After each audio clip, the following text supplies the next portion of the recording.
మీ బట్టలకి సాఫ్టింగ్ ప్రొటెక్షన్ ఇచ్చే సరైన ప్రొడక్ట్ ఎలిమ్ ఫ్యాబ్రిక్ కండిషనర్.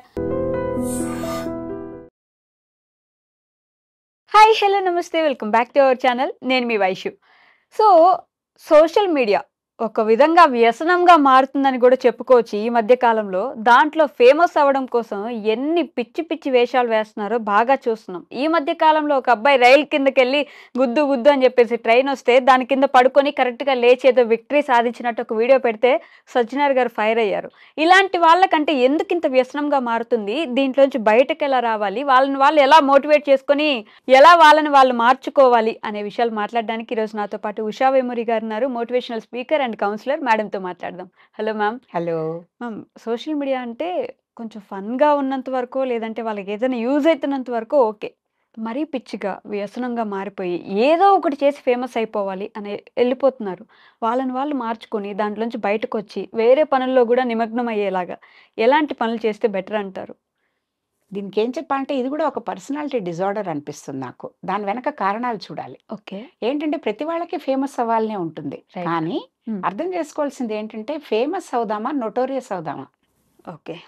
రెండు మాటలకి తేడా ఉందిగా. ఉందిగా. అంటే పేపర్లో న్యూస్ రావాలి అంటే ఒక టెర్రరిస్ట్ గానో లేకపోతే ఇట్లాంటివి చేసి పోలీసులకి పట్టుబడి లేకపోతే ఒక యాంటీ సోషల్ ఎలిమెంట్గా మారి పేరు తెచ్చుకుందామా, మంచిగా ఉండి గ్రేట్నెస్ అచీవ్ చేసి పేరు తెచ్చుకుందాం. రెండు దగ్గరలో పేరు వస్తుందిగా, ఏది కావాలి అనేది ఏది కావాలి ఇంపార్టెంట్ మనకి అనేది ఇంపార్టెంట్. కరెక్ట్. చాలా కథలు విన్నాం. ఇలాంటి వాటిల్లో కూడా వీళ్ళు చెప్పేది ఏంటంటే ఒక తల్లి ఇంట్లో అట్మాస్ఫియర్ కూడా ఇలాంటివి ఏమైనా చేసినప్పుడు ఫీడ్స్ అంటే క్యాల్కులేటెడ్ రిస్కులు కాకుండా చాలా భయంకరమైన ఇవి తీసుకుంటున్నప్పుడు ఇంట్లో పేరెంట్స్గా స్కూల్లో టీచర్స్ పేరెంట్స్ వీళ్ళందరూ కూడా చుట్టూ ఉన్న వాళ్ళు ఇన్ఫ్లుయెన్సర్స్ వాళ్ళ లైఫ్లో ఎవరున్నారో వాళ్ళు ముందు నుంచి కూడా వాళ్ళకి వాట్ ఈస్ ఎట్ స్టేక్ అని చెప్పాలి వాళ్ళకి తెలియనప్పుడు చిన్నప్పుడు.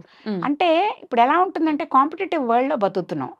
కాంపిటేటివ్ వరల్డ్లో బతుకుతున్నప్పుడు హీరోయిజం చూపించినా ఏదైనా అచీవ్ చేసినా అప్పుడు మనకుండే వాల్యూ వేరు అని అందరు అనుకుంటారు. నిజమే. కానీ అంటే అవతల వాళ్ళు గుర్తించడం కోసం నిన్ను నువ్వు ఎంత రిస్క్లో పెట్టుకుంటున్నావు. కరెక్ట్. క్యాల్కులేటెడ్ రిస్క్ ఎక్కడ ఆపాలి ఎక్కడ తీసుకోవాలనేది నేర్పించాలి చిన్నప్పటి నుంచి. అంటే నీ అచీవ్మెంట్స్ ఒక పాట. ఇప్పుడు ఎలా అయితే ఒక రోజు ఎక్కడున్నా కూడా అదేం చెప్పక్కర్లేదు, దాని వాసనతో అది ఉందని తెలిసిపోతుంది, అందరికీ తెలిసిపోతుంది. మంచి మొగలి పువ్వు సంపెంగ పువ్వు ఇలాంటివి ఉన్నా కూడా అంతే కదా. ఎక్కడైనా ఓ మూల పెట్టినా కూడా ఆ వాసనకి మన అబ్బా ఎక్కడో మంచి పువ్వు ఉందని. అలా నీ నీ పొటెన్షియల్ ఏంటో, నువ్వేం చేయగలవో, నీ వర్త్ ఏంటో నీ చర్యల ద్వారా చూపించు. రైట్. మంచిగా ప్రూవ్ చేసుకో. ప్రూవ్ చేసుకోవడానికి ఇలాంటివి అక్కర్లేదు, అవి డేంజరస్ కదా. ఇప్పుడు రోల్ మోడల్స్ వీళ్ళు ఏం మర్చిపోతున్నారంటే మామూలుగా ఇలా చేసేటప్పుడు యాడ్స్లో చూపించినా వాళ్ళు ఒకటి కింద ఒక డిస్క్లైమర్ ఇస్తారు, ఇది డ్యూప్స్ చేస్తున్నారు, మీరు ఎవరి ఇది లేకుండా ఇలాంటివి చేయొద్దు అని. మహేష్ బాబు పైన దీని నుంచి దుంకుతున్నది ఒకటే కనిపిస్తుంది కానీ తన డ్యూపులు లేకపోతే ఏదో చాలా ఇదిగా క్యాల్కులేటెడ్ వీటితో అవి తయారు చేశారు అనేది వీళ్ళకి తెలీదు. అక్కడ కింద డిస్క్లైమర్ వేస్తుంటారు అప్పటికే. ఎందుకంటే ఇలాంటివి ఎవరికి సూపర్విజన్ లేకుండా చేయొద్దు, చాలా డేంజరస్ అని. కానీ అవి ఎంతమంది చూస్తారు పిల్లలు. మహేష్ బాబు దూకాను నేను కూడా దూకాలి అని. అంత నీకు సత్తా ఉందా? లేదు కదా. రైట్. నువ్వు ఫిజికల్గా ఏం అచీవ్ చేసావు, నీకు తెలివితేటలు, నీ ఎమోషనల్ ఇంటెలిజెన్స్ ఎంత, మామూలు ఇంటెలిజెన్స్ ఎంత, నీ సక్సెస్ ఏమిటి, నువ్వు ఏం నేర్చుకున్నావు, చదువుల్లో ఎలా ఉన్నావు, ఈ బుర్రంతా మంచివాటే పెట్టు కదా. రైట్. అంటే నువ్వేమి అచీవ్ చేసి చూపించదలుచుకున్నావో. పోనీ నిజంగా అంత ధైర్యం ఉందంటే నేను ఇది సజ్జనార్ గారిది మనం చూడంగానే నాకు వచ్చిన థాట్ ఏంటంటే India is in need of brave people now, go and join the army. దేశాన్నైనా రక్షిస్తావుగా. కరెక్టే. అలాంటి ఫీట్లు చేసినప్పుడు అక్కడికి వెళ్ళి చేసి నువ్వు ట్రైన్ కింద పడగలిగిన వాడు నెక్స్ట్ సెకండ్ నా ప్రాణం ఉంటుందో లేదో, దేశం కోసం నా ప్రాణం ఇస్తాను, అక్కడికి వెళ్ళి చెయ్యి ఫీడ్స్. కంట్రీ సేఫ్గా ఉంటుంది. కరెక్ట్. అప్పుడు ఇంకా బాగా పొగుడుతారు కూడా. మంచి ఎందుకు అది పాజిటివ్గా చేస్తున్నావు నువ్వు. ఎగ్జాక్ట్లీ కదా. విజయమో వీరస్వర్గమో అంతే. దేశం కోసం నెక్స్ట్ మినిట్ నేను ఉండను, అయినా తిలకాలు పెట్టి ఇంట్లో అలా పంపిస్తున్నారు అంటే నీకు ఎంత ధైర్యం. నిజంగా నీకు ధైర్యం ఉంటే ఇది ధైర్యం కాదు, ఇదంతా నెగిటివ్. ఇది attention grabbing, fear of missing out, FOMO అంటాం. ఫిమో అంటే ఫియర్ ఆఫ్ మిస్సింగ్ అవుట్. అందరూ నేను మర్చిపోతారేమో, అందరిలా నేను ముందుకు వెళ్ళలేనేమో, నేను ప్రూవ్ చేసుకోవాలేమో అనుకుని ఏం తోస్తే అవి చేయడం ఇమ్మెచ్యూరిటీ. ఇది అంతే. అందుకని అలాంటివి సపోర్ట్ చేయడం అనేది ఏ లెవెల్లో కూడా ఉండకూడదు. First thing nipping in the bud ఇంట్లో వాళ్ళు ఫస్ట్ కంట్రోల్ చేయాలి. పేరెంట్స్ ఎప్పుడైనా పాడు నాన్న కొంతమంది అంటూ ఉంటారు అప్రూవల్ కోసం. బయట వాళ్ళ అప్రూవల్ కోసం మనకి ఏంటి అవసరం. కరెక్ట్. ఇంటికి ఎవరైనా వస్తే చిన్న పిల్లాడు ఉంటే వాడు బాగా పాడతాడు అంటే నాన్న ఆంటీకి పాడి వినిపించు. వాడు పాడాలనుకోపెన్నో అంటాడు వాడు. లేదు పాడి వినిపించంటే వాళ్ళ అప్రూవల్ నీకెందుకు? ఓకే. పాడాలనుకుంటే పాడతాడు. పాడతాడు. You know that he can sing well. He knows that he has a talent. వినిపిస్తే మంచిది. లేదంటే వాడిని ఫోర్స్ చేసి నువ్వు అప్రూవల్ బయట నుంచి బయట వాళ్ళ అప్రూవల్ నీకు అవసరం లేదు దేనికైనా. ఎగ్జాక్ట్లీ. నీకు ఆ సెల్ఫ్ కాన్ఫిడెన్స్ నీ మీద నీకు నమ్మకం ఉంటే నువ్వు ఏదైనా చేయగలవు అనే ధైర్యం నీకుంటే గనక పాజిటివ్ వేలో వెళ్ళి చేసి చూపించు. ఇప్పుడు ఇంత ధైర్యం చేసి ట్రైన్ కింద ఉన్నవాడు ఇండియన్ ఆర్మీలో చేరాలి. ఖచ్చితంగా. అంటే పేరెంట్స్ కూడా అదే మీరు అన్నట్టు వీళ్ళ కోసం చేసి పెట్టు, వాళ్ళ కోసం అది ఇట్లా రుద్దేటప్పుడే పిల్లలు అలా మారుతున్నారు. ఎప్పుడు మనం నేర్చుకోవాల్సిన పేరెంటింగ్ అది చాలా పెద్ద టాపిక్. పేరెంటింగ్ లో నేను చెప్పేది ఒక ట్రయాంగిల్ 3 కార్నర్స్ ఉంటే ఒక ట్రయాంగిల్లో చైల్డ్ ఉంటే ఒక ట్రయాంగిల్లో ఒక కార్నర్లో పేరెంట్స్ ఒక దగ్గర టీచర్స్ ఉంటారు. రైట్. సో 8 గంటలు స్కూల్లో ఉండే వాళ్ళ ఇన్ఫ్లుయెన్స్ కంటే 16 గంటలు నీతో ఉండే ఇన్ఫ్లుయెన్స్ ఎక్కువ కదా. 24 గంటల్లో ఎగ్జాక్ట్ పేరెంట్స్తో ఉండే ఇన్ఫ్లుయెన్స్ ఎక్కువ.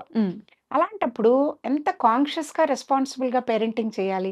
ఈ రోజులో నాకు చాలా బాధ కలుగుతున్న విషయం ఏంటంటే పూర్వకాలంలో పాపం ఇవన్నీ తెలియక వాళ్లే చిన్నపిల్లలుగా ఉండి పెళ్ళిళ్ళు చేసుకున్న వాళ్ళే ఎంతో చక్కగా పెంచారు. కరెక్ట్. నేను వెనక్కి తిరిగి చూసి 70 ఏళ్ళ 80 ఏళ్ల క్రితం మాటలు చెప్తున్నా. వాళ్ళ పిల్లలు వాళ్ళ ఎడ్యుకేషన్ పెద్ద ఉండదు. రైట్. ఆడవాళ్ళకి అవును. ఆ రోజుల్లో ఏదో PUCనో 10థ్ ఏదో చదువుకుని పెళ్లిళ్ళు చేసుకున్న వాళ్ళే చాలా మంది ఉండేవాళ్ళు. డిగ్రీ ఎవరో కొంతమంది చేసేవాళ్ళు. అబ్బాయిలు డిగ్రీలు చేసేవాళ్ళు, నాన్నలు చేసుకునేవాళ్ళు. వాళ్ళు ఇంటి పని చూసుకుంటూ అందరినీ జాగ్రత్తగా చూసుకుంటూ విలువలతో పెద్దవాళ్ళని బాగా వాళ్ళ బిహేవియర్తో మిగిలిన వాళ్ళకి ఎగ్జాంపుల్ సెట్ చేసేవాళ్ళు. పెద్దవాళ్ళని ఎలా చూసుకోవాలి, పిల్లల్ని ప్రేమగా ఎలా చూసుకోవాలి, ఇంట్లో అందరినీ ఎలా చూడాలని అది చూసి పిల్లలు నేర్చుకునేవాళ్ళు. ఈ రోజుల్లో తల్లికి అలాంటివి ఏమైనా తెలుసా? Unfortunately no. యంగ్ పేరెంట్స్ ఎవరికి ముందు వాళ్ళు ఎలా ఉండాలో తెలియదు. అలాంటప్పుడు ఇంట్లో ఉన్న చైల్డ్ని ఎంత రెస్పాన్సిబుల్గా పెంచాలి అనే కాన్షియస్ పేరెంటింగ్ ఎంతమంది చేస్తున్నారు? అదో పెద్ద టాపిక్. లేదు, ఏదో బతుకుతున్నారు ఛాన్స్ కంతే. సో వీళ్ళు ఇన్పుట్స్ అన్ని ఎక్కడి నుంచి తీసుకుంటున్నారు? పిచ్చి పిచ్చి బి గ్రేడ్ సినిమాలు తీస్తున్న డైరెక్టర్స్ దగ్గర నుంచి వీళ్ళు అనుకుంటున్న రోల్ మోడల్స్ అని వీళ్ళు ఎవరైతే అనుకుంటున్నారో నిజంగా real role models, real role models ఎంతమంది సపోర్ట్ చేస్తే మొన్న మధ్య కూడా మనం చూసాం చాలా మంది జీవితాల్లో వాళ్ళు చేస్తున్న వీటికి ఫ్లిప్ సైడ్ చూసినప్పుడు సొసైటీ ఎలా react అవుతుందనేది. Correct.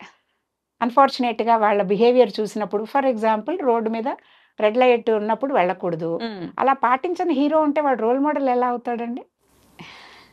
Drunk and drive చేయకూడదు పాటించకుండా వెళ్ళిపోతూ ఏదో యాక్సిడెంట్ చేసిన హీరోని రోల్ మోడల్ అని ఎలా అనుకుంటారు పిల్లలు? అక్కడ వస్తుంది. అంటే you have to walk the talk కదా. అది లేనప్పుడు వాళ్ళని ఇది కాదు బాబు నిజం జీవితం వేరేది ఇంకా చాలా ఉంది, ఇలాంటివన్నీ ఊరికనే హైప్ క్రియేట్ చేయడానికి వాళ్ళ దీనికోసం ప్రమోట్ చేసుకోవడం. సినిమాల్లో కూడా ఎన్ని సినిమాలు అలా విలువలు ఇచ్చే ఉన్నాయి. ఫర్ ఎగ్జాంపుల్ కోడ్ సినిమా మన వచ్చింది, ఎంత బాగుంది. అంటే రెస్పాన్సిబుల్గా పిల్లలకి ఎప్పుడు ఏ టైంలో ఏం చెప్పాలనేది అవి చేయాలండి మీడియాలో ఉన్న వాళ్ళు కానీ సినిమాలు తీసేవాళ్ళు కానీ. కానీ అన్ఫార్చునేట్లీ ఒక 20-30 ఇయర్స్ నుంచి చూస్తుంటే నెగిటివ్ ఇన్ఫ్లుయెన్సర్స్ ఎక్కువైపోయారు కానీ పాజిటివ్గా ఇన్ఫ్లుయెన్స్ చేసేవాళ్ళు చాలా తక్కువ ఉన్నారు. కాబట్టి అందరికీ బాధ్యత ఉంది ఇలాంటి వాటిల్లో. సొసైటీలో మనం సోషల్ యానిమల్ మనిషి కాబట్టి ఇలాంటివి ఏమైనా ఉంటే కనుక ఇంట్లో పేరెంట్స్ బాధ్యత, సొసైటీ బాధ్యత. ఎంతమందిని పోలీసులు కంట్రోల్ చేయగలరు? చేయలేరుగా అందరినీ. ఎవరికి వాళ్ళకి ముందు ఆ సెల్ఫ్ మోటివేషన్ ఉండాలి. అది లేని వాళ్ళకి పక్కన వాళ్ళైనా చెప్పేందుకు మంచి పేరెంటింగ్ లేకపోతే కౌన్సిలర్స్, టీచర్స్ ఇట్లాంటి వాళ్ళందరూ ఎవరైతే ఉన్నారో నా పని కాదు అని అనుకోకుండా రేపు పొద్దున ఇలాంటి వాడు సొసైటీలోకి ఎంటర్ అయితే ఎట్లా తయారవుతాడో అనే ఒక రెస్పాన్సిబిలిటీతో ప్రతి వాళ్ళు యాక్ట్ చేయాలి. Okay okay ma'am, thank you so much.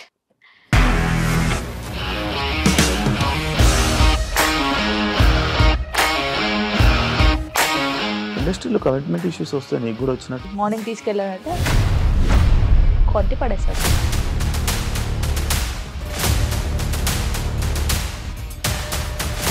ఒక్కళ్ళు కూడా చూడలేదు ఈ సినిమా అని చెప్పడానికి కూడా చాలా ధైర్యం కావాలి. అది నిజం కదా, దాంట్లో ధైర్యం ఏంటి? ఇది నెక్స్ట్ డే ప్లేట్ మార్చేస్తే తప్పు కదా. As of now we are comfortable this అని నేను అనుకుంటున్నాను. రష్మిక గారిది మీది ఒకే ఊరు అంట కదా?